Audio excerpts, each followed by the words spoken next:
Hello everyone, आपका स्वागत है आपके अपने यूट्यूब चैनल लर्न विद प्रीत चौधरी में। आज के क्लास में हमारा जो टेस्ट नंबर रहने वाला है, टेस्ट नंबर रहेगा 36वां। टेस्ट नंबर रहेगा 36वां, काफ़ी इम्पोर्टेंट रहने वाला है, जिसमें हम राजस्थान जीके और आपका पार्ट बी और साथ में हम आज के जो आपकी सिलेबस में जो 8 योजनाएं दी गई हैं उनमें से 2 योजनाओं के क्वेश्चंस भी इसमें कवर करेंगे। राजस्थान जीके की बात करें तो राजस्थान जीके में हम जनजातीय आंदोलन है उसके कुछ क्वेश्चन हैं वो सोल्व करेंगे और इसके साथ साथ ही कुछ इंपॉर्टेंट फैक्ट्स है वो भी हमें कवर करेंगे। पार्ट बी की बात करें तो पार्ट बी में धाराएं तो याद करेंगे, उनसे क्वेश्चन करेंगे। साथ में ही जो आपके 2 नियम है, 2 कौन कौन से, एक तो आपका नियम है कि राजस्थान नगरपालिका समितियों की शक्तियां, कर्तव्य और कृत्य नियम 2009, और दूसरा जो आपका नियम है कि समान कार्य और अनुबंध नियम, राजस्थान नगरपालिका समान कार्य और अनुबंध नियम। इन दोनों के हम क्वेश्चंस है वो आज सॉल्व करेंगे और इससे हम इन दोनों नियमों का रिवीजन करेंगे। साथ में ये जो हम राजस्थान मॉडर्न हिस्ट्री है, राजस्थान मॉडर्न हिस्ट्री के कुछ ऐसे फैक्ट्स होते हैं जो हम इनके साथ जनजातीय आंदोलन और आपके एकीकरण प्रजामंडल, इनमें से कुछ ऐसे फैक्ट्स होते हैं जो आज हम एक एक करके कुछ बीच में इनमें चर्चा करेंगे और इन फैक्ट्स को अच्छे से रिवीजन करेंगे। तो ये क्लास आपके लिए काफ़ी इंपॉर्टेंट रहने वाली है, तो आप इसे लास्ट तक जरूर देखें। और अगर इनसे संबंधित आपकी कोई भी क्वेरी होती है तो आप मुझे कमेंट करके पूछ सकते हैं। अगर इनके अलावा एग्जाम से रिलेटेड आपकी कोई क्वेरी है तो आप हमें इंस्टाग्राम पर जुड़े और हमसे कोई भी आपकी अगर क्वेरी है तो वहाँ पे आप पूछ सकते हैं। तो चलिए आज की क्लास है वो स्टार्ट करते हैं। और आज हमारे टेस्ट में 41 इंपॉर्टेंट क्वेश्चन रहने वाले हैं, क्योंकि आपके ये होता है कि मैम ज़्यादा क्वेश्चन लेके आइए, 40 प्लस रोज़ के क्वेश्चन करवाइए। तो रोज़ तो ज़रूर मैं ये आपसे ज़्यादा क्वेश्चन नहीं करवा सकती, लेकिन हफ्ते में 2 या 3 दिन, 2 से 3 दिन है, मैं आपको ज़्यादा क्वेश्चन करवा सकती हूँ। तो आज हम 41 क्वेश्चन करेंगे। पहला हमारा टेस्ट का पहला क्वेश्चन है, राजस्थान में प्रसिद्ध एकी आंदोलन का नेतृत्व या सूत्रपात है वो किया गया था, किन के द्वारा किया गया था? गोविंद गिरी, मोतीलाल तेजावत, साधु सीताराम और केसरी सिंह बारट। तो आपका राइट आंसर हो जाएगा ऑप्शन 2, मोतीलाल तेजावत के द्वारा है वो एकी आंदोलन का नेतृत्व किया गया था। अगर भील आंदोलन पूछ ले तो भील आंदोलन भी 1921 में भी इन्होंने ही नेतृत्व किया था। तो राइट आंसर ऑप्शन 2। अगले क्वेश्चन पे बढ़ते हैं। हमारा अगला क्वेश्चन है, इंदिरा गांधी शहरी क्रेडिट कार्ड योजना के अंतर्गत निम्नलिखित प्रावधान के संदर्भ में विचार कीजिए। इस योजना में 5 लाख अभ्यर्थियों को पहले आओ पहले पाओ के आधार पर ऋण उपलब्ध कराया गया है। बिल्कुल सही बात है। इस योजना के अंतर्गत लाभार्थी को ऋण उपलब्ध कराने हेतु न्यूनतम प्रक्रिया शुल्क है वो 50 रुपये रखा गया है। ये बिल्कुल गलत है। क्यों? क्योंकि जो ये ऋण है, इंदिरा गांधी शहरी क्रेडिट कार्ड योजना के द्वारा जो ऋण उपलब्ध करवाया जाता है वो ब्याज मुक्त ऋण है। पहला तो ब्याज मुक्त ऋण है और ना ही इस पे कोई शुल्क लिया जाता है, और ना ही इस पे कोई गारंटी ली जाती है। तो ये जो आपका ऑप्शन हो गया, आपका ये गलत हो गया। इस योजना के अंतर्गत एक वर्ष 16 अगस्त 2021 से 31 मार्च 2020 तक ऋण वितरण करने का प्रावधान किया गया है। ये भी बिल्कुल सही है, क्योंकि जो आपका 50,000 आपको जो ऋण उपलब्ध करवाया जाएगा वो आपको 12 माह यानी एक वर्ष में आपको वापिस से करना होता है। तो आपका फर्स्ट और थर्ड ये तो सही दिए हुए हैं। तो आपका राइट आंसर कौन सा हो जाएगा? ऑप्शन है सी। राइट आंसर ऑप्शन है सी। आगे बढ़े। हमारा अगला क्वेश्चन है कि राजस्थान नगरपालिका अधिनियम 2009 का अध्याय 11 है किससे संबंधित है? नगरपालिका राजस्व से, नगरीय विकास और नगर योजना से, नगरपालिका संपत्ति से, नगरपालिका वित्त और नगरपालिका निधि से। तो आपका राइट आंसर कौन सा हो जाएगा? राइट आंसर हो जाएगा ऑप्शन 2, नगरीय विकास और नगर योजना। नगरीय विकास और नगरीय योजना है ये किस में है? अध्याय 11 में दिया हुआ है, जिसमें अगर हम धाराओं की बात करें तो धाराएं 159 से 199 तक होती है। अगर हम नगर पालिका राजस्व की बात करें कि नगर पालिका राजस्व वो कौन से अध्याय में दिया हुआ है, तो ये 7 नंबर अध्याय में दिया हुआ है। नगर पालिका संपत्ति की बात करें तो ये आपके अध्याय नंबर 4 में दिया हुआ है। नगर पालिका वित्त और नगर पालिका निधि की बात करें तो ये आपके अध्याय नंबर 5 में दिया हुआ है। तो आपका राइट आंसर हो जाएगा ऑप्शन है 2। आगे बढ़े, हमारा अगला क्वेश्चन है कि राजस्थान में स्वतंत्रता संघर्ष के दौरान 1921-22 में भील आंदोलन को नेतृत्व किया था। ये हमें अभी पिछले क्वेश्चन में बात की थी।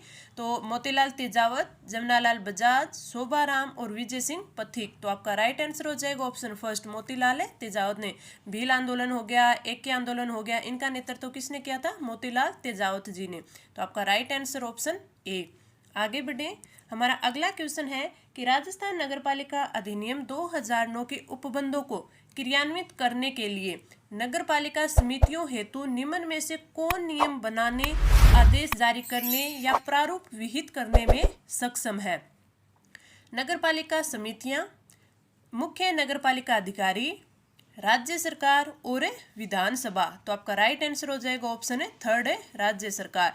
यानी जो आपके राजस्थान नगरपालिका अधिनियम के उपबंधों को क्रियान्वित करने के लिए उनकी जो नगरपालिका समितियां होती है उनके लिए नियम बनाना हो, आदेश जारी करना हो या फिर कोई प्रारूप है वो विहित करना हो, तो इसके लिए कौन सक्षम है? राज्य सरकार है। तो राइट आंसर ऑप्शन है थर्ड। आगे बढ़े, हमारा अगला क्वेश्चन है कि इंदिरा गांधी शहरी क्रेडिट कार्ड योजना के अंतर्गत पात्रता के संदर्भ में विचार कीजिए। अनौपचारिक सेवा क्षेत्र के कामगार एवं पंजीकृत शहरी बेरोजगार युवा जिनकी आयु है वो 18 से 60 वर्ष के मध्य है, उन्हें इस योजना में शामिल किया गया है। इस योजना के अंतर्गत लाभार्थियों को 5 श्रेणियों में बांटा गया है। तो इन दोनों ऑप्शन की बात करें कि अनौपचारिक सेवा क्षेत्र के कामगार एवं पंजीकृत शहरी बेरोजगार युवा जिनकी आयु 18 से 60 वर्ष, यहाँ इसने गलत दे दिया, इसमें क्या होना चाहिए? 18 से 40 वर्ष।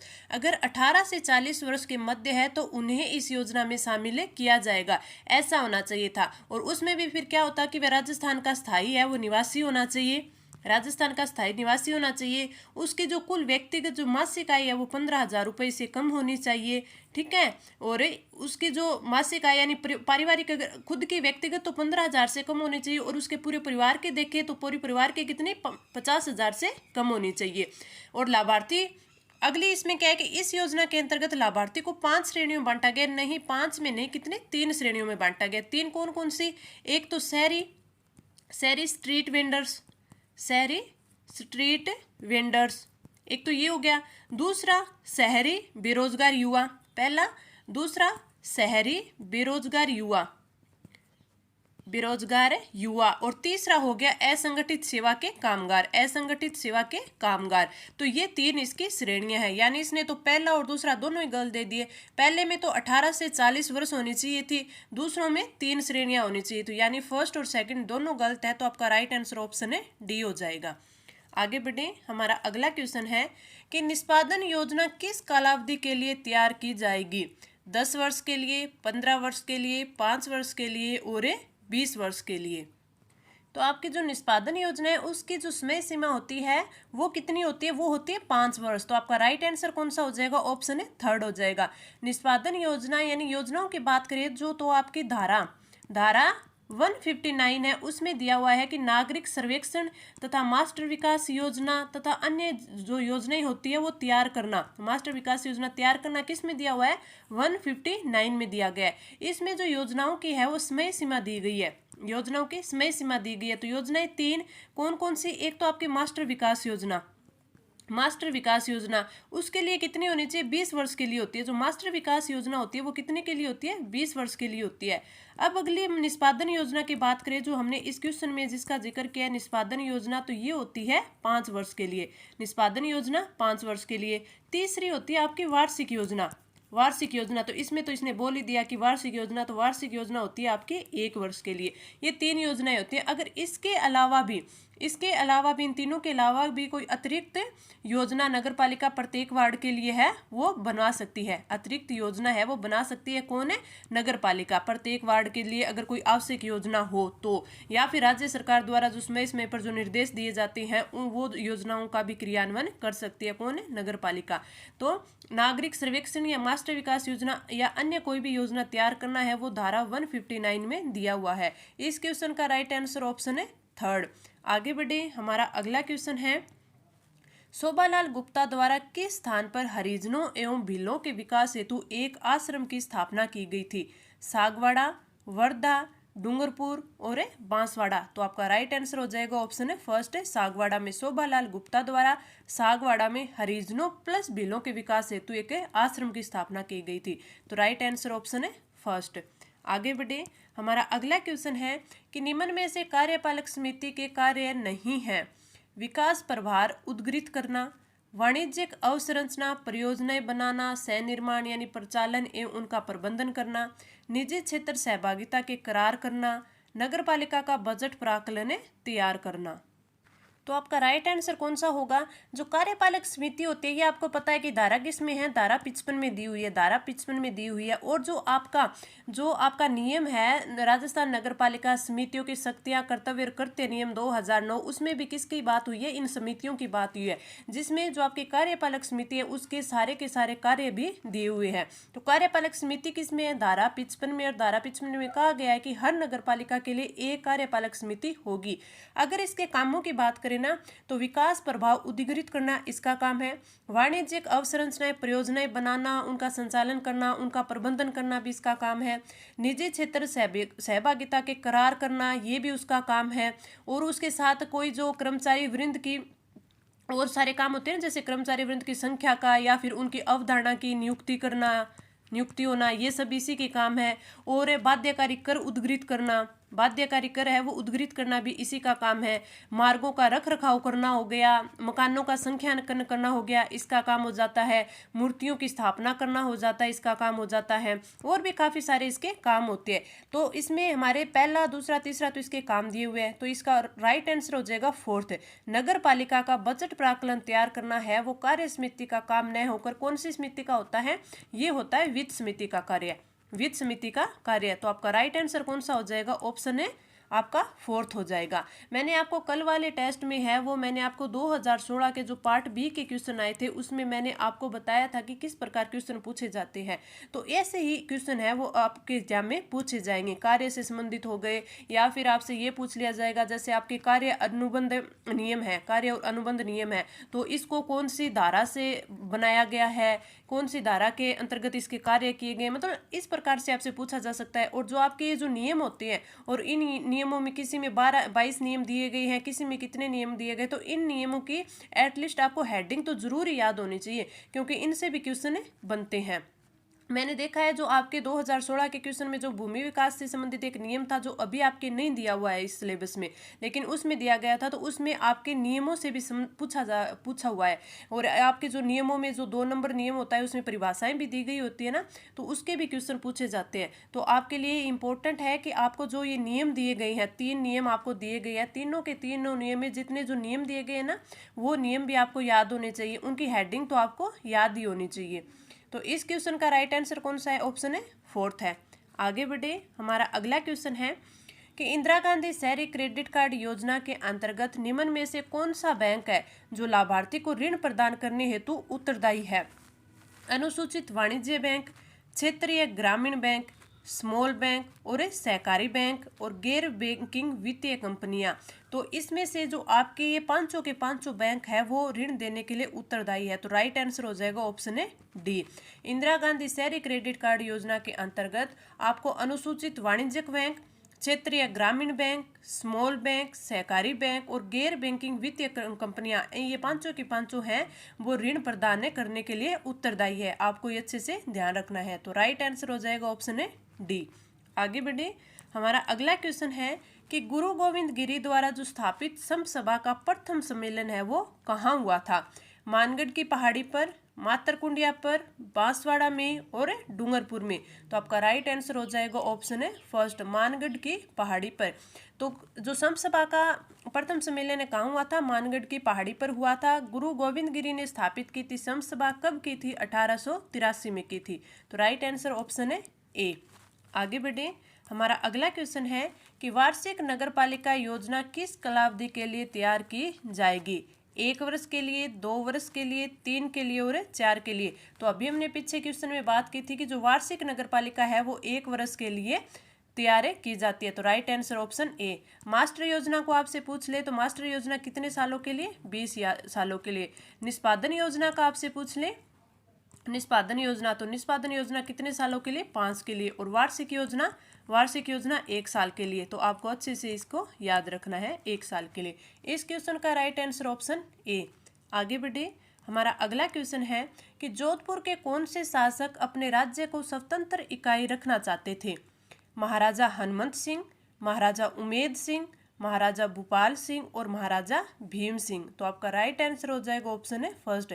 महाराजा हनुमंत सिंह है वो जोधपुर को, अपने राज्य को स्वतंत्र इकाई रखना चाहते थे। Right answer option A. अब आपके एकीकरण की बात करें तो एकीकरण में कुछ और भी फैक्ट्स है जिससे क्वेश्चन बनता ही बनता है। एक ये भी है कि ये स्वतंत्र इकाई रखना चाहते थे। क्यों रखना चाहते थे? क्योंकि जो हनुमंत सिंह है ये पाकिस्तान में विलय के इच्छुक थे, पाकिस्तान में विलय के इच्छुक थे। एक दो इससे और भी पूछा जा सकता है। जैसे ये पूछा जा सकता है कि जो राजस्थान का एकीकरण है उसमें क्या क्या समस्याएं थी, क्या क्या समस्याएं थी। तो सबसे पहले तो ये दे सकते हैं कि जो हनुमंत सिंह है जोधपुर के शासक, वो पाकिस्तान में मिलने के इच्छुक थे। दूसरा जो मेवाड़ है और बीकानेर है ये स्वतंत्र रहना चाहते थे। दूसरे इसमें क्या कि जो अलवर और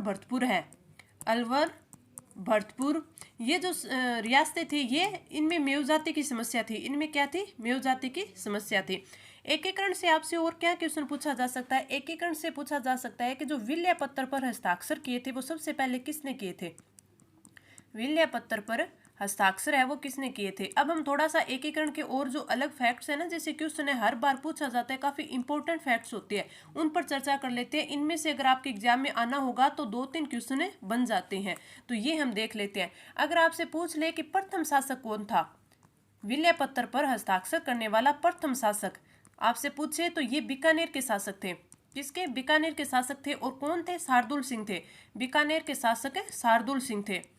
शार्दुल सिंह से जिन्होंने साइन कब किया था? इन्होंने साइन किया था 7 अगस्त 1947 को। 7 अगस्त 1947 को बीकानेर के शासक शार्दुल सिंह ने विलय पत्र पर हस्ताक्षर है वो सबसे पहले किया था। अगर आपसे पूछ ले कि अंतिम शासक कौन थे, ये पहले हो गए। अंतिम आपसे पूछ ले कि अंतिम शासक कौन थे, तो अंतिम शासक आपके धौलपुर के थे। अंतिम शासक कहाँ के थे? धौलपुर के थे। और धौलपुर के कौन थे? उदयभान सिंह थे। उदयभान सिंह थे। ये भी अपने जो ये धौलपुर के जो उदयभान सिंह थे, नरेश उदयभान सिंह थे, ये भी कहाँ मिलना चाहते थे? ये मिलना चाहते थे पाकिस्तान में। ठीक है, तो उन्होंने सबसे लास्ट में किए थे। और कब किया था? 14 अगस्त 1947 को। 14 अगस्त 1947 को सबसे लास्ट में अंतिम शासक कौन थे? धौलपुर के उदयभान सिंह थे। और इनमें अगर ये तो हो गया विलय पत्र पर हस्ताक्षर करने की बात, इनमें से एक और पूछी जाती है कि इसमें ये पूछा जाता है, कथन दे दिया जाता है कि मैं अपने डेथ वारंट पर साइन कर रहा हूँ, डेथ वारंट पर हस्ताक्षर कर रहा हूँ। ये बात है वो विलय पत्र पर हस्ताक्षर करते समय किसने बोली थी? कर रहा हूँ, किसने बोली थी? ये क्वेश्चन भी काफी बार एग्जाम में आया हुआ है, पूछा जाता है। तो ये बोली थी आपके बांसवाड़ा के शासक थे। बांसवाड़ा के शासक कौन थे? चंद्रवीर सिंह, महारावल चंद्रवीर सिंह थे। तो उन्होंने ये बातें बोली थी। तो ये भी एग्जाम में पूछ लिया जाता है। तो पहले साइन किसने किए थे? पहले साइन करने वाले थे बीकानेर के शार्दुल सिंह। अंतिम साइन किए थे धौलपुर के उदयभान सिंह। और मैं अपने डेथ वारंट पर हस्ताक्षर कर रहा हूँ, ये बात बोली थी बांसवाड़ा के महारावल चंद्रवीर सिंह ने।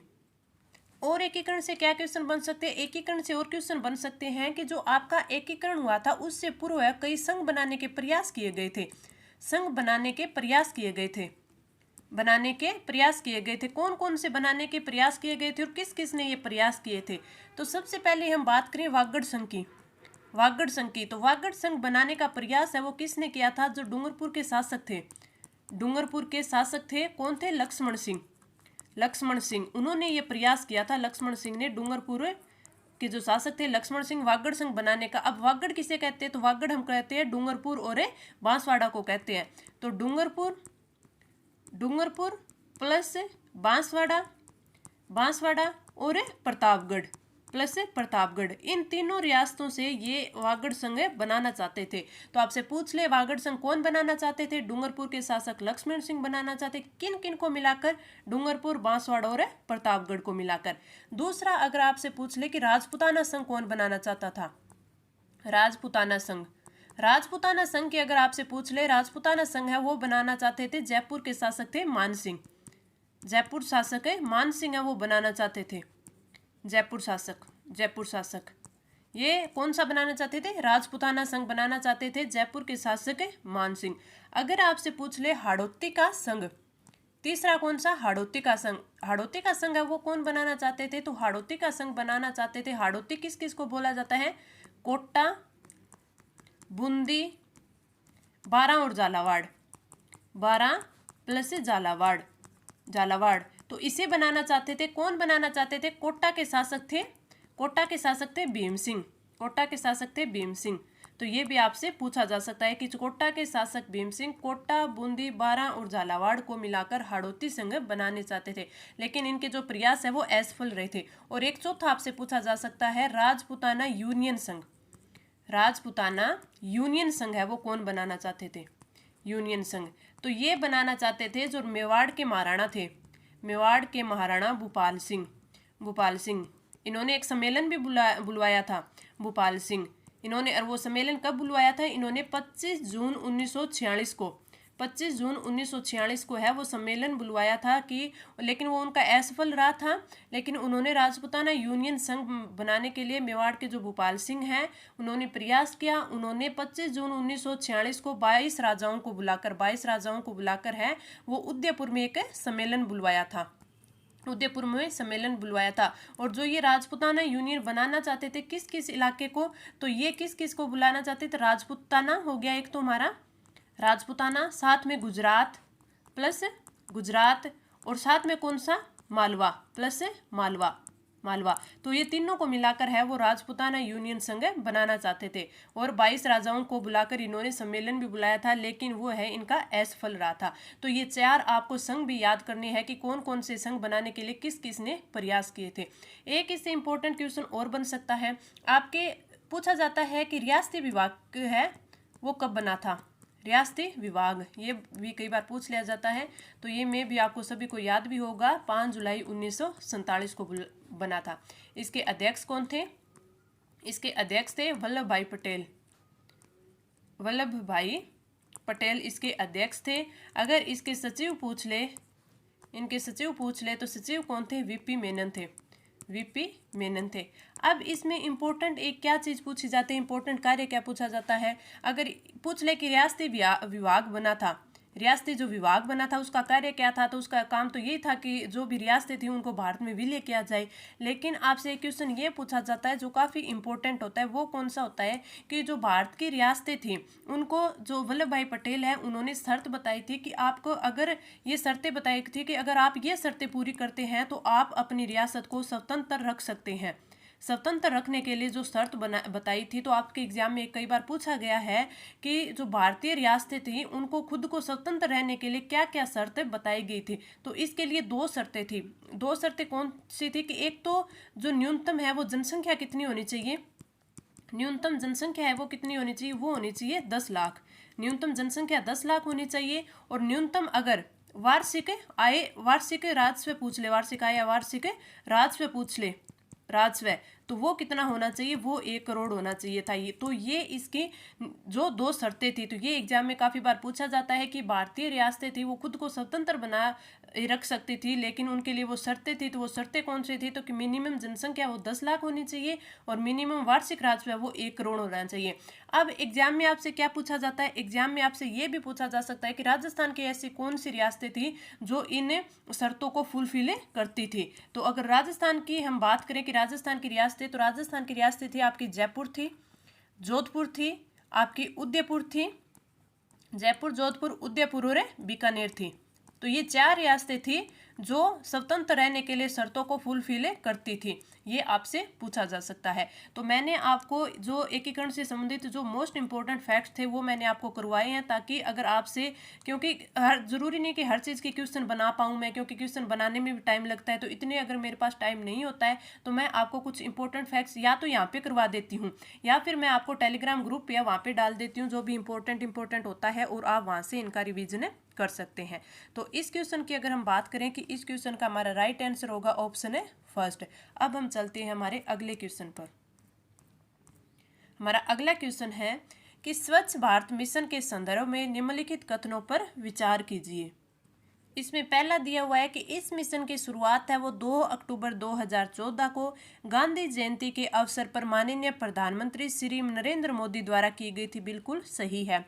इस मिशन के अंतर्गत 2 सब मिशन है अर्थात उप मिशनों, जैसे एक स्वच्छ भारत मिशन शहरी तथा दूसरा स्वच्छ भारत मिशन ग्रामीण को शामिल किया गया। तो ये भी बिल्कुल सही है, यानी आपका फर्स्ट और सेकंड दोनों सही दिए गए हैं। तो राइट आंसर कौन सा हो जाएगा? राइट आंसर हो जाएगा 1 व दोनों, यानी ऑप्शन है सी। आगे बढ़े, हमारा अगला क्वेश्चन है कि भगत पंथ की स्थापना है वो किसके द्वारा की गई थी? गोविंद गुरु, मोतीलाल तेजावत, माणिक्यलाल वर्मा और सूरजी भगत। तो आपका राइट आंसर हो जाएगा ऑप्शन फर्स्ट है गुरु गोविंद ने गुरु भगत पंथ की स्थापना की थी।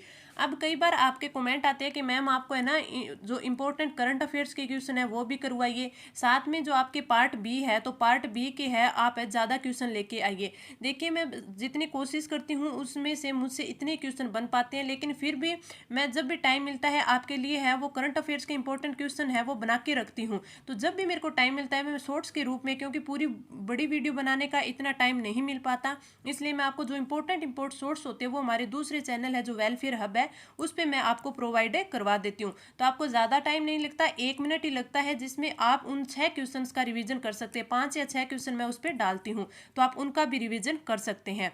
दूसरी बात, अगर आप टेलीग्राम ग्रुप ज्वाइन करते हैं तो उसमें आपको जो भी इंपॉर्टेंट, चाहे वो किसी भी वैकेंसी की हो, चाहे आपके राजस्थान गवर्नमेंट की कोई वैकेंसी हो या फिर आपके सेंटर लेवल की कोई भी वैकेंसी हो, तो उनकी भी मैं आपको पूरी डिटेल है वो वहाँ पे प्रोवाइड करवाती हूँ। कब किसका जो फॉर्म है वो ओपन होती है, कौन सी वैकेंसी है ये, कब किसके एडमिट कार्ड, रिजल्ट, आंसर की आती है, वो सारे वहाँ पे मैं प्रोवाइड करवाती रहती हूँ। तो आप उसे ज्वाइन कर सकते हैं, जिसमें आपको ये फ़ायदा होगा कि आप है वो अपडेट रहेंगे, साथ में कुछ भी इंपॉर्टेंट मेरे को मिलता है वो मैं उसमें डालती रहती हूँ। तो आपके अगर स्टडी मटेरियल से संबंधित कुछ भी इंपॉर्टेंट होता है तो वो भी आपको वहाँ मिल सकता है। तो आप हमारे टेलीग्राम ग्रुप को भी ज्वाइन कर सकते हैं, और आप हमारे दूसरे जो हमारा चैनल है यूट्यूब चैनल वेलफेयर हब, उसे भी सब्सक्राइब कर ले, ताकि जो भी इंपॉर्टेंट उस पर मैं आपके लिए इंपॉर्टेंट करंट अफेयर डालूँ तो वो भी आप देख सकते हैं। अब हम आगे बढ़ते हैं। हमारा अगला क्वेश्चन है हमारा 16 नंबर क्वेश्चन। राजस्थान नगरपालिका अधिनियम 2009 के अंतर्गत मास्टर विकास योजना में किन का समयबद्ध विकास है? यानी मास्टर विकास योजना में हम किन किन का विकास कर सकते हैं? लोक उपयोगिता, नागरिक सुविधाओं, सामुदायिक पर सुविधाओं से संबंधित परियोजनाएं, आवास, संचार और यातायात के नेटवर्क से संबंधित परियोजनाएं, प्राकृतिक संसाधनों की संरक्षण और विकास की परियोजनाएं, या फिर सभी। तो आपका राइट आंसर कौन सा होगा? इसमें जो तीनों में जो दी गई है वो सारी की सारी योजनाओं का विकास से कर सकते हैं, यानी राइट आंसर हो जाएगा ऑप्शन है फोर्थ। तो आपके जो धारा 159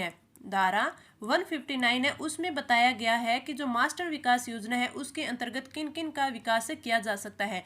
तो उसमें ये तीनों तो की जा सकते हैं, इसके अलावा आपके सड़क हो गई, राजमार्ग हो गई, उनका भी विकास कार्य है वो किया जा सकता है। सड़क, राजमार्ग हो गए, रेल हो गई, नहरें हो गई, या फिर हवाई अड्डे हो गए, एयर कार्गो कॉम्प्लेक्स हो गए, उनके भी विकास कार्य किए जा सकते हैं। बस सेवाएं हो गई, उनके साथ साथ विद्युत और गैस को सम्मिलित करके उनकी जो जल प्रदाय सेवाएं होती हैं वो भी होगी। यानी ये सारी चीज़ें हम आप मास्टर विकास योजना के अंतर्गत कर सकते हैं। इस क्वेश्चन का राइट आंसर ऑप्शन फोर्थ। अब आपके एग्जाम में कैसे पूछा जा सकता है, जरूरी तो नहीं ये तीनों ही आ जाए, जो मैंने अलग से बताई है तो वो भी आपकी आ सकती है। तो आप थोड़ा सा रिविजन करें, अच्छे से कर ले कि कौन कौन सी इसमें विकास योजनाओं का विकास हो सकता है मास्टर विकास योजना के अंतर्गत। तो आपका राइट आंसर ऑप्शन है फोर्थ। आगे बढ़े, हमारा अगला क्वेश्चन है कि 18 अप्रैल 1948 को संयुक्त राजस्थान जो राजस्थान संघ में मेवाड़ के विलय से अस्तित्व में आया का उद्घाटन किसने किया था? सरदार वल्लभ भाई पटेल ने, वीपी मेनन ने, जवाहरलाल नेहरू ने और NV गॉडगिल ने। तो आपका राइट आंसर कौन सा हो जाएगा? राइट आंसर हो जाएगा ऑप्शन है थर्ड, जवाहरलाल नेहरू है, उन्होंने उद्घाटन किया था। ये कौन सा चरण था आपका? 18 अप्रैल 1948 है, ये तृतीय चरण था, जिसका नाम क्या था? संयुक्त राजस्थान इसका नाम था। अगर इसमें आपसे पूछ ले कि इसमें आपके प्रधानमंत्री कौन थे, तो प्रधानमंत्री थे माणिक्यलाल वर्मा इसके प्रधानमंत्री थे। तो आप ये भी याद कर सकते हैं। इसका राइट आंसर ऑप्शन है थर्ड। आगे बढ़े, हमारा अगला क्वेश्चन है कि स्वच्छ भारत मिशन शहरी के संदर्भ में निम्नलिखित कथनों पर विचार कीजिए। इस मिशन का उद्देश्य आगामी 5 वर्षों यानी 2014 से 2019 में संपूर्ण देश को ODF यानी खुले में शौच मुक्त बनाना था। इस मिशन के अंतर्गत संपूर्ण देश के 4500 नगरीय निकाय अर्थात सांविधिक कस्बों को खुले में शौच से मुक्त करना तथा उन नगरों से निकलने वाले अपशिष्ट कचरे का 100% वैज्ञानिक प्रबंधन सुनिश्चित करना था। इसका उद्देश्य ये था। तो इनमें अगर बात करें तो आपका पहला तो बिल्कुल सही है कि इस मिशन का उद्देश्य है आगामी 5 वर्षों में संपूर्ण देश को खुले में शौच मुक्त बनाना था, बिल्कुल सही। दूसरे की बात करें कि इस मिशन के अंतर्गत संपूर्ण देश के 4500 निकायों की बात ना हो करके इसमें था 4041 निकायों, 4041 सांविधिक कस्बों में नगरीय ठोस अपशिष्ट को 100% वैज्ञानिक प्रबंधन सुनिश्चित करना था। तो इसका ये गलत हो गया, सेकंड गलत हो गया, फर्स्ट सही है। तो इनका आंसर आ जाएगा ऑप्शन है फर्स्ट।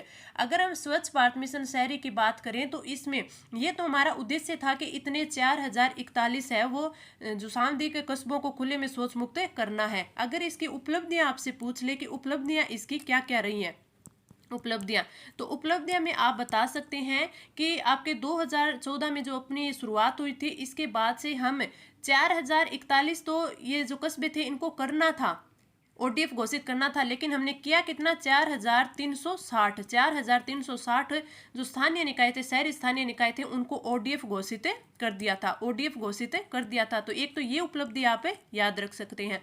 दूसरी उपलब्धि क्या याद कर सकते हैं, एक आपको याद होगा मैंने आपको पीछे भी क्वेश्चन करवाया था। पीछे क्वेश्चन क्या करवाया था, मैंने आपको पूछा था कि ODF++ है, ODF++ है वो कितनों को प्रमाणित, कितने शहरों को प्रमाणित किया। तो मैंने आपको आंसर बताया था 551 शहरों को। तो ये तो था ODF++ कितने शहरों को, 551 शहरों को। और अगर आपसे ओनली पूछ ले ODF+ कितने शहरों को प्रमाणित किया था, तो ये किया था 2158 शहरों को, 2158 शहरों को। तो आप ये भी याद रख सकते हैं। और जो इनमें जो शौचालयों का निर्माण किया गया था, इनमें सबसे अधिक शौचालय 5 आपके राज्यों में बने थे। 5 राज्य कौन कौन से, आपका महाराष्ट्र हो गया, आपका उत्तर प्रदेश हो गया, आपका गुजरात हो गया, मध्य प्रदेश हो गया और तमिलनाडु हो गया। इन 5 राज्यों में है ये बना था। और इन 5 राज्यों में पूरे जो बने थे उनके 50% इन्हीं 5 राज्यों में बने थे। तो आप ये भी थोड़ा ध्यान रख सकते हैं क्योंकि इनसे क्वेश्चन पूछा जा सकता है, क्योंकि एग्जाम के लेवल के हिसाब से क्वेश्चन है इनका बन सकता है। इस क्वेश्चन का राइट आंसर आपका ऑप्शन फर्स्ट है वो हो जाएगा, क्योंकि एक ही सही है तो ऑप्शन ए है वो आपका बिल्कुल सही हो जाएगा। मैं कोशिश करती हूँ मुझसे जितना डीप हो सके मैं आपको बताऊं ताकि आपका एक भी क्वेश्चन है वो आगे जाके गलत ना हो। सारे के सारे हम जितने यहाँ पे करें उन्हीं में से एग्जाम में आ जाए और आप सभी भी का अच्छे से इसका एग्जाम है वो हो जाए। आगे बढ़े, हमारा अगला क्वेश्चन है कि मेवाड़ पुकार 21 सूत्री मांग पत्र का संबंध किससे था? मोतीलाल तेजावत, माणिक्यलाल वर्मा, विजय सिंह पथिक और साधु सीताराम दास से। तो आपका राइट आंसर कौन सा हो जाएगा? राइट आंसर हो जाएगा ऑप्शन ए मोतीलाल तेजावत। अगर आपसे पूछ ले कि मेवाड़ पुकार है ये क्या था, यानी 21 सूत्री मांग पत्र है ये क्या था, तो जो आदिवासी किसान थे उन पर बहुत ज़्यादा है वो अत्याचार हो रहे थे। आदिवासी किसानों पर होने वाले जो अत्याचार थे उनसे संबंधित तथ्य एकत्रित किए थे मोतीलाल तेजावत जी ने, तथ्य वो एकत्रित किए थे। और उन तथ्यों में जो इन्होंने 21 मांगों को चुना था, यानी वो इन पे अत्याचार हो रहे थे आदिवासी किसानों पर, तो उनके लिए उन्होंने तथ्य एकत्रित किए। जो उनमें से उनको लगा कि 21 बहुत ज़्यादा विशेष है, उनको इन मांगों में उन्हें शामिल करना चाहिए, तो उन्होंने 21 मांगों को इसमें समावेश किया था। और 21 मांगों को लिखकर उन्होंने मेवाड़ की पुकार नाम एक पुस्तिका लिखी थी। कौन सी? मेवाड़ की पुकार नाम की एक पुस्तिका लिखी थी जिसमें उन्होंने 21 मांगों का समावेश किया था, यानी 21 मांगों को लिखा था। और फिर वो पुस्तिका है वो किसको दी थी? महाराणा के समक्ष, जो मेवाड़ के महाराणा थे उनके समक्ष है इसको प्रस्तुत किया था। मेवाड़ के महाराणा के समक्ष है प्रस्तुत किया था। लेकिन जो मेवाड़ के महाराणा थे उनमें 21 में से 3 को उन्होंने अस्वीकार कर दिया कि इन तीनों को मैं नहीं मान सकता। जो अस्वीकार की थी तो वो कौन कौन सी थी? अगर आपसे बाई चांस पूछ भी ले तो 3 मांगे जो अस्वीकार की गई थी, एक तो वो वन संपदा से रिलेटेड थी, वन संपदा। अगर दूसरी पूछ ले तो आपको दूसरी कौन सी थी? दूसरी थी बेट बेगार। ये दूसरी जो इनकी मांग थी उसको भी अस्वीकार कर लिया था। अगर तीसरी पूछ ले तो तीसरी है वो सूरों से संबंधित थी, तीसरी है वो सूरों से संबंधित थी। तो 21 मांगों में से 3 मांगे हैं जो मेवाड़ के महाराणा ने अस्वीकार कर दी थी। वो 3 मांगे थी वन संपदा, भेंट बेकार और सूरों से संबंधित थी। तो जो भील थे वो इससे असंतुष्ट हो गए थे क्योंकि उनकी है ये मांगे अस्वीकार कर दी गई थी। तो इसलिए जुलाई 1921 में उन्होंने जो बिलों पर जो करबंदी सही थी इसके लिए असहयोग आंदोलन है वो शुरू कर दिया था। अगर आपसे ये भी पूछ लेना कि मोतीलाल तेजावत है इन्होंने जो अपनी सबसे ज्यादा जो गतिविधियां वो कहाँ की थी, ठिकाने का नाम पूछ ले तो वो था जाडोल। वो कौन सा था? जाडोल। ये मैंने पहले भी आपको क्वेश्चन में करवा दिया था। इस क्वेश्चन का राइट आंसर ऑप्शन ए। मैं काफी डिटेल से बताने की कोशिश करती हूँ ताकि अगर आपको इनमें से मान लीजिए मैं आपको 50% चीजें हैं वो बताती हूँ तो उनमें से कम आपको 30% तो याद रहे। बाई चांस आपके एग्जाम में आ जाए, चारों ऑप्शन से आपको अगर पढ़ा हुआ हो तो आप में इनसे टिक तो कर सकते हैं हाँ कि ये हमने समझा था। याद चाहे ना रहो लेकिन समझी हुई चीज होती है वो आप में आपके माइंड में क्लिक रहती है कि हाँ इससे ऐसा हो सकता है, तो आप उससे उस क्वेश्चन को राइट कर सकते हैं। इस क्वेश्चन का राइट आंसर ऑप्शन ए। आगे बढ़े, हमारा जो अगला क्वेश्चन है कि राजस्थान नगरपालिका अधिनियम 2009 की धारा 159 के अनुसार नगर के नियोजित और समेकित विकास और भूमि के संतुलित उपयोग के दृष्टिगत नगरपालिका के क्या कर्तव्य हैं, यानी नगरपालिका के कर्तव्य क्या है? नगर का विस्तृत सर्वेक्षण करना, मास्टर विकास योजना तैयार करना, कानून द्वारा अपेक्षित अन्य योजनाएं तैयार करना। अब मैंने आपको पहले इसी क्लास में हमने 159 धारा पढ़ी थी और इसमें मैंने आपको बताया था कि अगर एटलीस्ट आपको कुछ याद ना हो ना तो आपको इनकी जो हेडिंग होती है वो जरूर याद करनी चाहिए। यानी आपका जो इनका शीर्षक धाराओं का ये याद होगा, उन्हीं से क्वेश्चन बन सकता है। तो आपकी जो धारा 159 है उसमें क्या दिया हुआ है? उसमें दिया गया है कि जो नगर के विस्तृत सर्वेक्षण करना, मास्टर विकास योजना तैयार करना या फिर नगर पालिका के लिए और योजनाएं तैयार करना। तो ये क्वेश्चन बन गए ना, तो इस प्रकार भी क्वेश्चन बने हुए आपको एग्जाम में मिलेंगे। तो इस क्वेश्चन का राइट आंसर क्या हो गया? इसने पूछा है कि 159 धारा के अनुसार क्या क्या जो इसके कर्तव्य होंगे नगर पालिका के, तो ये तीनों ही कर्तव्य होंगे। तो आपका राइट आंसर कौन सा हो जाएगा? ऑप्शन है fourth. Right answer option fourth. आगे बढ़े, हमारा अगला क्वेश्चन है कि देशी रियासत जो 25 मार्च 1948 को गठित राजस्थान संघ का हिस्सा नहीं थी, बूंदी, प्रतापगढ़, उदयपुर और शाहपुरा। तो आपका राइट आंसर कौन सा होगा? तो आपका राइट आंसर हो जाएगा ऑप्शन है 3, उदयपुर है। उदयपुर इसकी नहीं थी। 25 मार्च 1948 को कौन सा बना था? राजस्थान संघ बना था, राजस्थान संघ बना था। अब आप ये देखिए, अब ऐसे क्वेश्चन बन जाते हैं। अब हमें ये याद है कि हाँ पहला चरण कब हुआ था? 18 मार्च 1948 का हुआ था। दूसरा है वो 25 मार्च 1948 को हुआ था। लेकिन हमें याद क्या नहीं रहता? जो इनमें जो रियासतें होती है ना, रियासतें वो याद नहीं होती, हम कंफ्यूजन हो जाते हैं। इसीलिए जो हमारा इजी से इजी क्वेश्चन होता है वो गलत हो जाता है। इसलिए तो मैं ज़्यादा से ज़्यादा ऐसे क्वेश्चन बना रही हूँ ताकि आपको वो अच्छे से याद हो जाए, आपको पता चल जाए कि आपको किस टाइप से वो याद करनी है।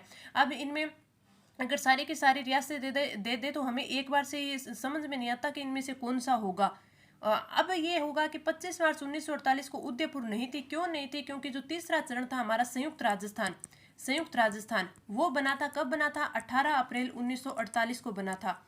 18 अप्रैल 1948 को बना था और 18 अप्रैल 1948 को जो हमारा राजस्थान संघ था उसमें उदयपुर शामिल किया गया था। उदयपुर शामिल किया गया था और उदयपुर शामिल करने के बाद ये क्या बन गया था? संयुक्त राजस्थान बन गया था। तो आपका राइट आंसर कौन सा हो जाएगा? ऑप्शन है थर्ड, उदयपुर। आगे बढ़े, हमारा जो अगला क्वेश्चन है कि स्वच्छ भारत मिशन शहरी के अंतर्गत निम्नलिखित घटकों में से कौन सा घटक है इसमें शामिल नहीं है? पारिवारिक शौचालय के निर्माण हेतु सरकार द्वारा प्रति व्यक्ति को 10,000 प्रदान करना, सामुदायिक शौचालय सीटी का निर्माण करना, सार्वजनिक शौचालय पीटी का निर्माण करना और नगरीय निकाय के ठोस कचरे का 100% वैज्ञानिक प्रबंधन करना। तो इनमें से राइट आंसर कौन सा हो जाएगा? राइट आंसर हो जाएगा ऑप्शन ए, पारिवारिक शौचालय के निर्माण हेतु सरकार द्वारा प्रति व्यक्ति 10,000 न होकर के कितना होगा? 20,000 होगा। कितना होगा? 20,000 रुपये है वो दिया जाएगा। घरेलू शौचालय की अनुमानित लागत कितनी? 20,000 रुपये। ठीक है, इसमें मैंने आपको ये भी बताया था 20,000 कैसे कैसे होगा। 4,000 रुपये है। 4,000 रुपये कौन देगी? भारत सरकार देगी। भारत सरकार देगी। 4,000 रुपये कौन देगी? आपकी राज्य सरकार देगी। और 4,000 रुपये कौन देगी? आपका नगर निकाय देगा। नगर निकाय देगा और बाकी की जो बची हुई राशि होगी वो खुद लाभार्थी को है वो लगानी पड़ेगी, खुद लाभार्थी को लगानी पड़ेगी। 4,000 भारत सरकार, 4,000 राज्य सरकार और 4,000 नगर निकाय, टोटल कितनी 20,000 रुपये। फिर मैंने आपको अगर घटकों की बात करें कि इसमें और कौन कौन से घटक बताए थे, सामुदायिक शौचालय, सार्वजनिक शौचालय, पारिवारिक शौचालय, पारिवारिक शौचालय का भी निर्माण इसमें बताया था। पारिवारिक शौचालय, ठोस अपशिष्ट का प्रबंधन करना, जो इसमें दे दिया गया कि ठोस कचरे का 100% वैज्ञानिक प्रबंधन करना, इनके क्षमता निर्माण करना, जन जागरूकता फैलाना, इसके लिए जन जागरूकता फैलाना, ये इसके घटक थे। तो राइट आंसर ऑप्शन ए। आगे बढ़े, हमारा जो अगला क्वेश्चन है कि राजस्थान का जलियांवाला बाग हत्याकांड माना जाता है अलवर के निकट नीमूचाणा में घटित कांड को, गोविंदपुरा कांड को और उक्त कोई नहीं और एक या दोनों को। तो आपका राइट आंसर हो जाएगा ऑप्शन है फोर्थ, ऑप्शन 3, उक्त में से कोई नहीं, उक्त में से कोई नहीं इसका राइट आंसर है हो जाएगा। क्यों हो जाएगा? क्योंकि इन जो राजस्थान का जलियांवाला बाग हत्याकांड कहा जाता है वो किसे कहा जाता है, वो कहा जाता है मानगढ़ हत्याकांड को।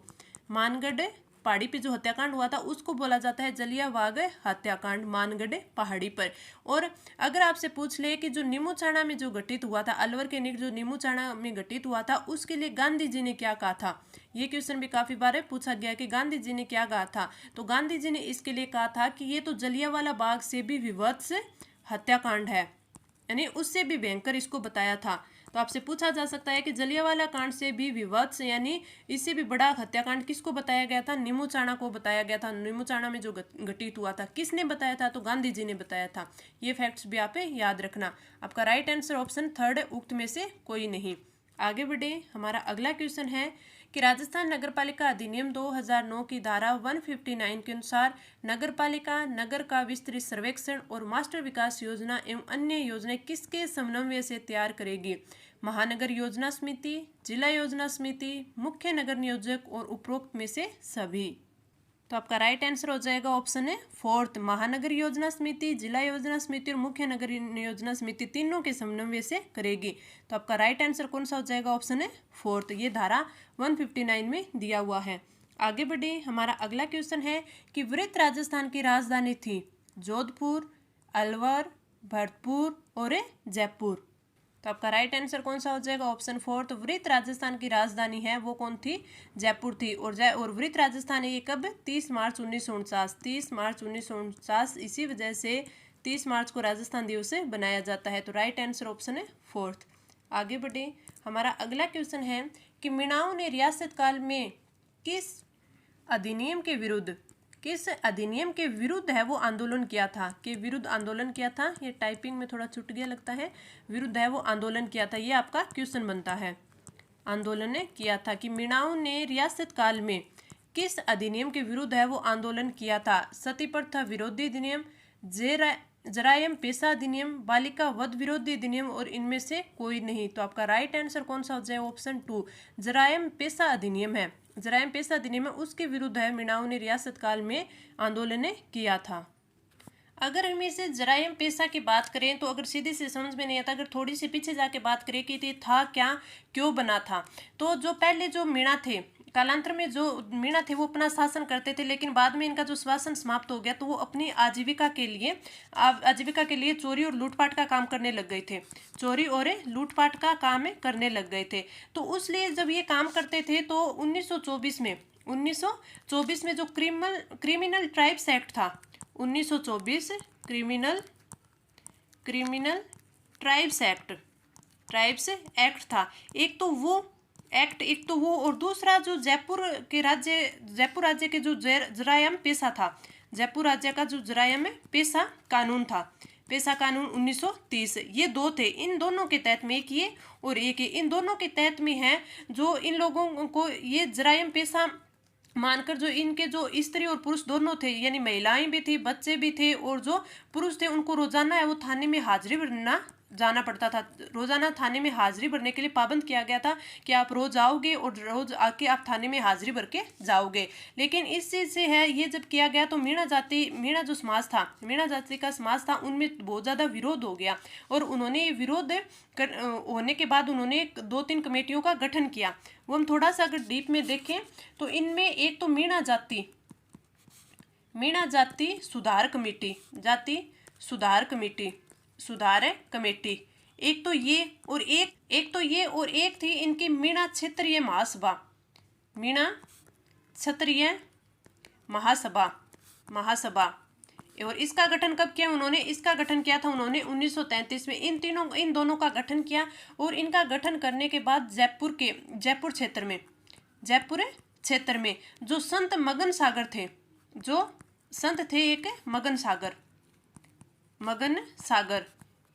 सागर इनके अध्यक्षता में अप्रैल 1946 में है एक अधिवेशन किया था। और वो अधिवेशन कहाँ किया गया था? वो अधिवेशन किया था नीम का थाना में। वो अधिवेशन कहाँ किया गया था? नीम का थाना में अधिवेशन किया गया था। और इस अधिवेशन में एक कमेटी का गठन किया गया था। उस कमेटी का क्या नाम था? उसका नाम था राज्य मीणा सुधार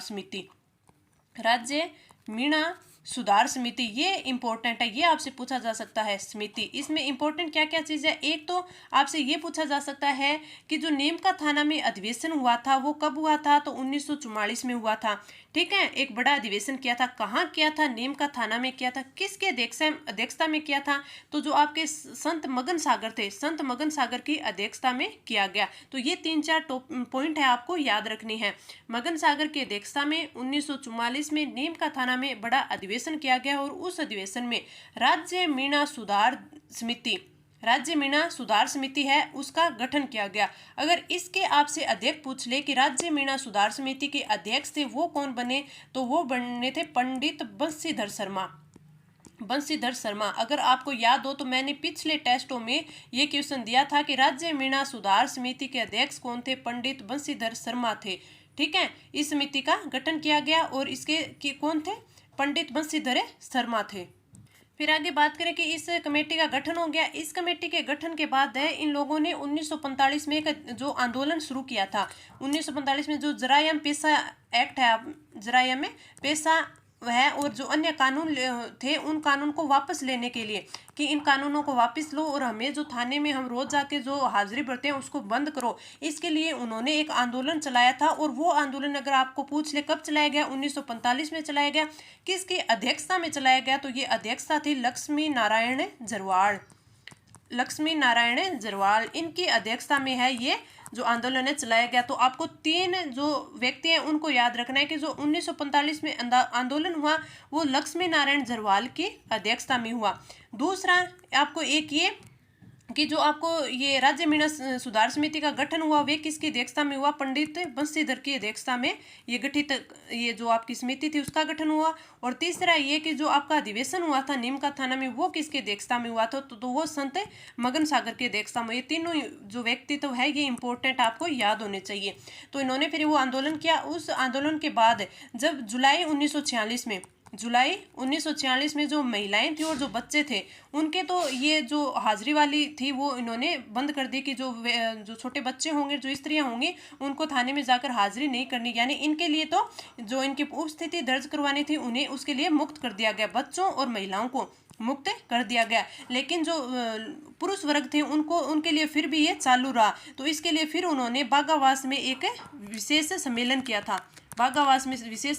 था। लेकिन ऐसे लड़ते और उनको बाद में मुक्ति कब मिली? मुक्ति मिली 1952 में फिर ये जरायाम जो पेशा एक्ट है इसको समाप्त कर दिया गया था। लेकिन इससे पहले उन्होंने वो 28 अक्टूबर 1946 को बागावास में एक विशेष सम्मेलन किया था। और इस जो ये सम्मेलन आयोजित किया था इसके बाद में जो ये चौकीदारी के काम करते थे, चौकीदार मीणा थे, उन्होंने अपने ये चौकीदारी का काम है ये भी छोड़ दिया था और उन्होंने मुक्ति दिवस भी बनाया था। ये सब चीज़ें हैं मैं बाद में भी आपको कभी डिटेल में बताऊंगी जब हम आगे RS की क्लासें स्टार्ट करेंगे। लेकिन अगर इसकी बात करें तो इसमें आप थोड़ा ये याद रख सकते हैं इंपॉर्टेंट चीज़ें क्या क्या है आपके याद करने के लिए। एक तो ये कि जो मीणाओं ने जो रियासत काल में विरुद्ध आंदोलन किया था, किसके विरुद्ध किया था? जरायम पेशा अधिनियम के विरुद्ध किया था। और दूसरा इसमें आपको है वो तीन जो ये व्यक्तित्व है ये याद रखने हैं। कौन कौन से व्यक्तित्व? एक तो आपके ये आगे लक्ष्मी नारायण जरवाल की इनकी अध्यक्षता में तो ये आंदोलन हुआ था। और जो पंडित बंशीधर है इनकी अध्यक्षता में जो राज्य मीणा सुधार समिति है उनका गठन हुआ। और जो संत मगन सागर है उनकी अध्यक्षता में है वो क्या हुआ था? अधिवेशन हुआ था। कहाँ हुआ था? नीम का थाना में हुआ था। तो ये 3-4 पॉइंट है आपको अच्छे से याद रखने हैं। इस क्वेश्चन का हमने देख लिया, राइट आंसर ऑप्शन 2 हो जाएगा, जयराम पेशा अधिनियम। आगे बढ़ते हैं हम अगले क्वेश्चन पर। हमारा अगला क्वेश्चन है कि राजस्थान नगरपालिका अधिनियम 2009 की धारा 159 के अनुसार नगरपालिका कौन सी योजनाएं तैयार करेगी? मास्टर विकास योजना एवं प्रत्येक वार्ड के लिए अन्य योजना बिल्कुल सही, निष्पादन योजना बिल्कुल सही, वार्षिक नगरपालिका योजना बिल्कुल सही, और इनमें से राइट आंसर यानी ऑप्शन है फोर्थ, सारे की सारी होगी। अब मैंने आपको 159 पूरी डिटेल से याद करवा दी। अब इससे कोई भी क्वेश्चन बन रहा है आपको मतलब फटाक से पता चल जाता है कि हाँ ये आंसर है होगा इसका, क्योंकि 159 हमने अच्छे से पूरी की पूरी कवर कर ली। इससे जितने क्वेश्चन बन सकते हैं आज हमने इसके कर लिए। तो राइट आंसर ऑप्शन है फोर्थ। आगे बढ़े। हमारा अगला क्वेश्चन है कि जयपुर राज्य मीणा सुधार समिति का गठन किस स्थान पर हुआ था? ये देखिए करौली, दौसा, नीम का थाना और खेतरी। अब मैंने अच्छे से आपको ये जो फैक्ट्स था ये अच्छे से समझा दिया, तो अब आपको पता चल गया। तो राइट आंसर ऑप्शन कौन सा हो गया? नीम का थाना में हुआ। कहाँ हुआ? नीम का थाने में हुआ। इस समिति के जो अध्यक्ष थे वो कौन थे? पंडित बंशीधर। कौन थे? पंडित बंशीधर थे। बंशीधर थे। अगर अधिवेशन के अध्यक्ष पूछ ले जो नीम का थाना में हुआ था, उसके अध्यक्ष कौन थे? उसके अध्यक्ष आपके संत मगन सागर थे। तो ये भी आपको अच्छे से याद रखना है। आगे बढ़े। हमारा अगला क्वेश्चन है कि मास्टर विकास योजना किस कालावधि के लिए तैयार की जाती है? तो ये हमें अच्छे से पता है। मास्टर विकास योजना 20 वर्ष के लिए की जाती है। निष्पादन योजना देख ले। निष्पादन योजना है वो कितने? 5 वर्ष के लिए, और वार्षिक योजना 1 वर्ष के लिए। तो राइट आंसर ऑप्शन है ए।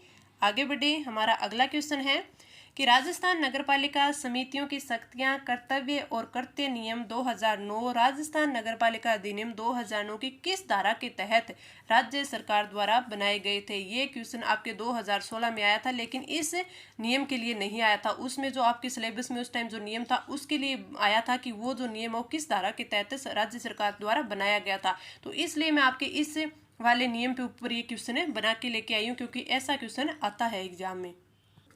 धारा 338, धारा 337, धारा 341 और धारा 355। तो आपका राइट आंसर कौन सा हो जाएगा? राइट आंसर हो जाएगा ऑप्शन है 2। ऑप्शन 2 धारा 337। इसमें अगर आप देखें तो आपके जो समितियों की शक्तियां, कर्तव्य और कृत्य नियम है, इसमें 3 धाराएं हैं। 3 कौन कौन सी हैं? एक तो आपकी धारा 55, धारा 61 और धारा 337। तो इसमें आपके ऑप्शन में धारा 337 ही थी, तो आपका राइट आंसर हो जाएगा ऑप्शन 2। आपके ऐसे भी क्वेश्चन पूछा जा सकता है कि जैसे इसमें ऑप्शन दे देते 55, 61, 337 और उपरोक्त छवि कर देते, तो आपको वो ही करना था। और अगर इस नियम की बात करें तो इस नियम का जो प्रारंभ कब हुआ था? तो ये प्रारंभ हुआ था 23 दिसंबर 2009 को। यह भी आपसे पूछा जा सकता है। इसमें नियम कितने हैं? तो इसमें 6 नियम हैं। ये भी आपसे पूछा जा सकता है। तो राइट आंसर कौन सा हो जाएगा? ऑप्शन है 2। आगे बढ़े। हमारा अगला क्वेश्चन है मास्टर विकास योजना में क्या सम्मिलित या किन के लिए नगर पालिका उपबंध करेगी? यानी मास्टर विकास योजना में कौन कौन सी योजनाओं का हम विकास कर सकते हैं? सड़क, राजमार्ग उनके विकास कार्य, हाँ जी, रेल, नहरें और बस सेवाएं उनके विकास कार्य, ये भी, हवाई अड्डे, एयर कार्गो कॉम्प्लेक्स है उनके विकास कार्य, ये भी, और उपरोक्त में से सभी। तो आपका राइट आंसर हो जाएगा ऑप्शन है 4th। आगे बढ़े। हमारा अगला क्वेश्चन है राजस्थान निर्माण के प्रथम चरण में मत्स्य संघ का नाम रखने का सुझाव है वो किसने दिया था? पी सत्यनारायण राव ने, के.एम. मुंशी ने, एन.बी. गोडगिल ने और वल्लभ भाई पटेल ने। तो आपका right answer option 2 KM. Munshi ने। आगे बढ़े। हमारा अगला क्वेश्चन है नगर पालिका समितियों के गठन से संबंधित धारा है। राजस्थान नगर पालिका अधिनियम 2009 की धारा 54, राजस्थान नगरपालिका अधिनियम 2009 की धारा 55, धारा 56 और धारा 57। तो अभी हमने बात की जो समितियां हैं उनका गठन धारा 55 में दिया गया है कि ये कार्यपालक समिति होगी हर नगर पालिका के लिए, और साथ में उसके अलावा और भी अन्य समितियां बनाई जा सकती है जिसमें जो सदस्य होंगे ओनली 10 होंगे, 10 से ज़्यादा नहीं हो सकते। 10 सदस्यों तक की समिति है वो अन्य समिति भी बनाई जा सकती है, जैसे गंदी बस्ती सुधार समिति हो गई, वित्त समिति हो गई, आपकी रोशनी से संबंधित समिति हो गई, ये सारी भी बनाई जा सकती हैं। इसका राइट आंसर ऑप्शन 2 हो गया। आगे बढ़े। हमारा अगला क्वेश्चन है कि राजस्थान में अजमेर के विलय के समय वहां का मुख्यमंत्री कौन था? हरविलास शारदा यानी अजमेर का मुख्यमंत्री कौन था? बालकृष्ण कौल, हरिभाऊ उपाध्याय और हीरालाल शास्त्री।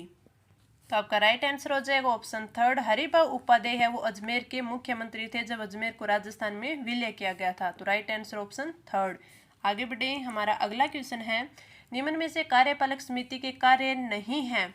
परियोजना एवं पुनर्विकास स्कीम तैयार करना एवं नगरपालिका से अनुमोदन करवाना, सुख सुविधाओं के रखरखाव का उत्तरदायित्व है, अन्य एजेंसियों द्वारा विकसित कॉलोनियों को ग्रहण करना और उपयोगिता प्रभार उद्घृत करना।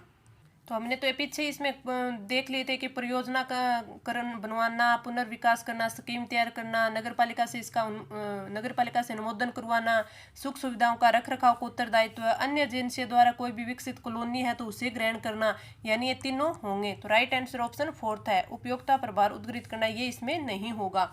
आगे बढ़े, हमारा अगला क्वेश्चन है कि राजस्थान नगरपालिका समितियों का गठन निम्न में से कौन करने में सक्षम है? नगरपालिका गठन के 90 दिन पश्चात राज्य सरकार, या फिर उपरोक्त दोनों, या फिर विधानसभा। तो आपका राइट आंसर हो जाएगा ऑप्शन 3, उपरोक्त दोनों ही है वो नगरपालिका की समितियों का गठन कर सकती है। तो राइट आंसर ऑप्शन 3। आगे बढ़े, हमारा अगला क्वेश्चन है स्वास्थ्य और स्वच्छता समितियों की शक्तियां, कर्तव्य या कृत्य क्या क्या है? स्वास्थ्य से संबंधित जल निकास स्कीम का क्रियान्वयन करना बिल्कुल सही, विद्यमान प्राइवेट नालियों को बंद करना बिल्कुल सही, मल एवं वर्षा जल के पृथक नालियां बनाना ये भी सही है, और उपरोक्त सभी। तो आपका राइट आंसर हो जाएगा ऑप्शन 4। आपको कमेंट करके नीचे बताने कि किस धारा में है वो मल एवं वर्षा जल की पृथक नालियों की व्यवस्था के लिए बोला गया, किस धारा में, वो आप कमेंट करके बताइएगा। आगे बढ़े, हमारा अगला क्वेश्चन है कि राजस्थान नगरपालिका के किस धारा के तहत नगरपालिका अपने कर्तव्य, शक्तियों या कार्यपालक कर्तव्यों का प्रत्यायोजन समिति को कर सकती है? धारा 55, धारा 61, धारा 337 और धारा 62 किसके तहत कर सकती है? तो आपका राइट आंसर होगा ऑप्शन 2, धारा 61 में, कि अपने कर्तव्य, शक्तियां और उनके जो कार्यपालक करते हैं उनका जो डेलीगेट कर सकती है समिति को। तो राइट आंसर हो जाएगा ऑप्शन 2, धारा 61 के तहत। आगे बढ़े, हमारा अगला क्वेश्चन है कि नगरपालिका समितियां गठित की जाएंगी नगरपालिका के सामान्य साधारण बैठक में, नगरपालिका अध्यक्ष द्वारा किसी भी बैठक में, कार्यकारी समिति की बैठक में, या फिर संभागीय आयुक्त द्वारा किसी भी बैठक में। तो आपका राइट आंसर हो जाएगा ऑप्शन ए, नगरपालिका समितियां हैं वो नगरपालिका की सामान्य साधारण बैठक में गठित की जाएगी। Right answer option A. आगे बढ़े, हमारा अगला क्वेश्चन है कि वित्त समिति के कार्य हैं नगरपालिका निधि का उपयोग, नगरपालिका का बजट प्राकलन तैयार करना, कर वसूली से संबंधित कार्य और उपरोक्त सभी। तो ये तो हमने पीछे ही क्वेश्चन में बात की थी कि नगरपालिका का बजट प्राकलन तैयार कौन करता है? वित्त समिति करती है। नगरपालिका निधि का उपयोग भी करती है, कर वसूली से संबंधित कार्य भी करती है। तो आपका राइट आंसर कौन सा हो जाएगा? ऑप्शन है 4, उपरोक्त सभी। Right answer option 4। और अगला हमारा क्वेश्चन, हमारे टेस्ट का लास्ट क्वेश्चन, स्वास्थ्य और स्वच्छता समितियों की शक्तियां और कर्तव्यों का कृत्य है, यानी कौन से कार्य? शौचालयों की व्यवस्था करना, ठोस अपशिष्ट प्रबंधन एवं हस्तन, कतिपय पशुओं और पक्षियों का अभिग्रहण और उपरोक्त सभी। तो आपका राइट आंसर हो जाएगा ऑप्शन 4, ऑप्शन डी। तो ये हमने मोस्ट इंपॉर्टेंट 41 क्वेश्चन किए। इसके साथ साथ ही हमने काफ़ी ज़्यादा इंपॉर्टेंट फैक्ट्स हैं वो समझे, उनका रिवीजन किया, अच्छे से याद भी किया, और भी हम आगे हैं वो अच्छे से अच्छे फैक्ट्स हैं वो करते रहेंगे, ताकि हमारे जो तैयारी है वो बहुत ज़्यादा मजबूत हो जाए और हमारा एग्ज़ाम है वो काफ़ी अच्छा होए। तो आगे की तैयारी भी की हमें अच्छे से करेंगे, और हमारा जो आपका काम यही है कि बस हमें अच्छे से अच्छे आगे से आगे जितने भी हमारे एग्जाम के दिन रहे उसमें हमें रिवीजन करना है। तो इस क्लास में हम इतना ही रखेंगे। अब हम अगले टेस्ट में और अच्छे इंपॉर्टेंट क्वेश्चन है वो लेके आऊँगी, अच्छे से हम उनका रिवीजन करेंगे। तो चलिए मिलते हैं हमारी नेक्स्ट क्लास में अगले टेस्ट के साथ, और इस क्लास में इतना ही। धन्यवाद।